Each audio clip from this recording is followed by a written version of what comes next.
Hello and welcome to The Broken Doll. And tonight in my shadowy kitchen, it's in the middle of the night here, I am going to bed late again, but oh well.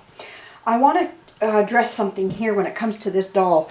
When it came to coloring, I talked about acrylic paint, but I then talked about the soft pastels. I went with the soft pastels because I also saw reborn doll artists use them as well. I love the color that they gave. So I went with that first because it was a new type. Like, I have acrylic paints and I've used them already just by painting other dolls. But I never used the soft pastels. And when I saw this one artist in particular that was using it, I went, holy crow, I'd like to try this. This looks really nifty. So I went with it. Bought myself the little box of them, and I was thrilled with how the colors worked. I mentioned, though, that you can use acrylic paints. Someone also mentioned that you can use the lipstick and hand lotion. You can. That's your preference if you want to use that. I'm not going to say it's right or wrong. I have used it on dolls, but you've got to seal it. I don't know if the sealers will take to the creaminess of that going into the, because it doesn't penetrate as good as what this does. This penetrates. You've got a lot of chemicals there you're working with when it comes to the lipstick and what's in lipstick, plus what's in the hand lotion. So now you've got all those chemicals sitting on top of your doll. Then you're going to put a sealer on top of it. I don't know how well it will work. That's the problem. Maybe you can seal it. I don't know, but I like this here. This worked very well for me. So anyways, what did I seal the doll with? Well, this is Tammy's journey, and like I said, I was experimenting on this doll and to see what to use. So I painted the doll. Actually, I painted one leg, and I wasn't going to touch anything more until I got a sealer for it. So I went off to Michael's and I bought a sealer that I thought would work. Here it is here. It's called Delta All-Purpose Sealer. When I think of all-purpose, I think it's going to do it all. And even through reading on the side of the bottle, it says prepares wood, terracotta, paper mache, plaster, bisque, and other porous surfaces for ceramic coat acrylic paint application. I thought, hey, why not try it? I like the word all-purpose. Well, I put it on the doll's leg and it remained sticky for 3 days. It was not drying. Now, Annette Trevigo, you said the same thing, that you were working on a doll that had a blue mark on it. You were trying to get it out with zit cream. You also were using a sealer on the doll, and it just stayed sticky. So I understand what you were going through, because the same with what I was using. There is a better sealer out there. Now, I know I'm jumping because I said I was going to show you how to paint the doll. I should by right show you painting, then sealing, which I'm going to do. But because Annette asked about a sealer, I want to address this right away with her so that she knows what to go looking for if she's out in the store, or to order it. I had to order. I went to Walmart's, I went to Michael's. They don't carry it. Not in my city. I live 50 to 60 miles between two bigger cities, Windsor, which is near the Detroit border, or I can go more north and go up to London. And I am not about to do that not with the price of gas. Not happening.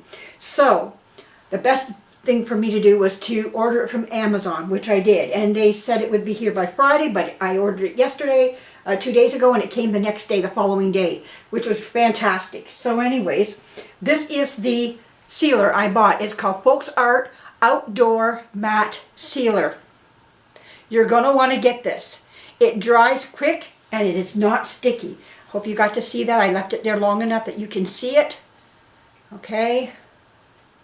All right. So, that being said, that's the sealer that you're going to want. Now, when I did this with this doll here, I sealed it once and then I sealed it a second time. So it has 2 coats of sealer on it. And now it's up to this doll can be dressed, which I'm going to do tonight. I'm going to dress the doll.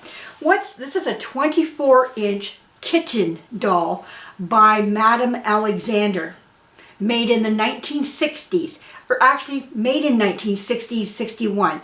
From what I understand, that this doll was made for, like, I think 1 year. It was a short period of time. They did make other kitten dolls. There's one called Lively Kitten. I may be wrong on that information I just gave you, but I think that's what I read, that she was a short run doll by Madame Alexander.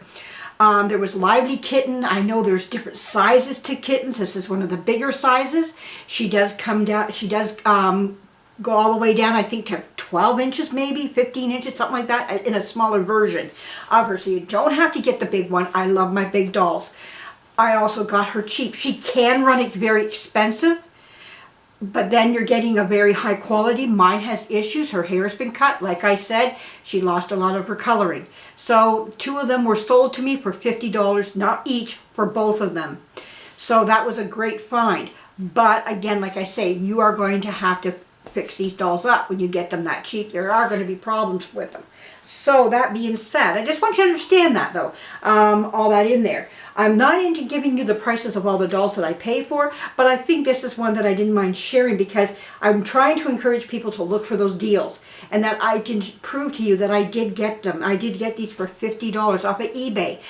They were shown on a couch, laying together, side by side. They belonged to 2 sisters, and they were selling their dolls. So it came from the actual owners themselves. So I have their dolls here, and I wanted just 1 kitten, but I wound up with 2, which is kind of good because now I can paint the other one and have them maybe dressed as twins or however I like. But anyways, let's get her dressed. So we're going to put on a onesie. I found this onesie in my stash. I think that she wears about 3 months. I tried 0 to 3. It's not going to work on her. So anyhow, she is maybe even close to the maybe 3 to 6 months. 6 months will be too big on her. But the 3 to 6 months might be all right. But this is a 3-month Carter's undershirt onesie. Put this on her. Let me see what you're seeing here. Oh yeah, you can see me dressing her now. Now she's up for having fun with, you know, and dressing her and putting her out to be shown with all my other dolls. She can go into a nice great big buggy with my other dolls. These are in the flop doll family. I've shown flop dolls before, which means their arms and legs flop back like a baby's would, and you are to support the baby's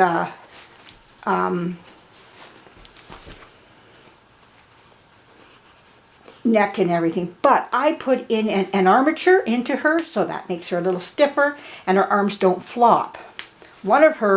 This one here, I gotta go back in and take her head off and fix the armature because I didn't quite get it to where it was supposed to be. But hey, now this is a bit big, and you can see that's 0 to 3 months. It's got a bit of a, now if she was wearing a diaper, that would take up some of that room there.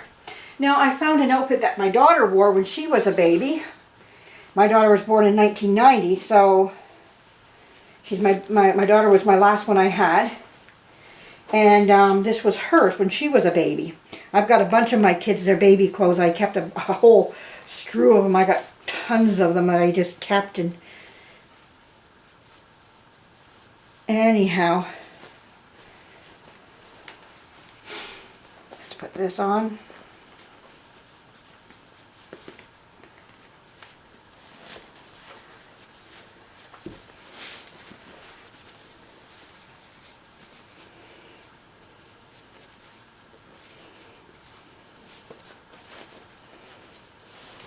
There we go. Oh, that fits her quite nicely. Nice zip up. Let's do this here. And there we go. Nice zip up. That's quick and easy. Now we can sit her up. You can't see her legs, but we can, well, she can hold a bit of a pose in that one arm. This one a little bit better. Now what we're going to do is we're going to get that hair. Let's see what you're seeing here so that you can see the whole event happening. There we go. And we're going to brush that hair. Whoops. Okay. Now her hair has been cut. It has had some snips. Somebody got funky with the scissors, like little kids do. And I always tell you my story about my brother and I tying up my doll to the chair and trying to snip her hair. There we go. She has saran hair. Very nice.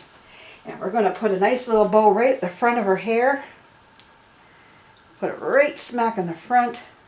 Wait, I don't think it's in right. I think it goes the other way. With my daughter, I used to give her a little spout at the front, at the top of her head.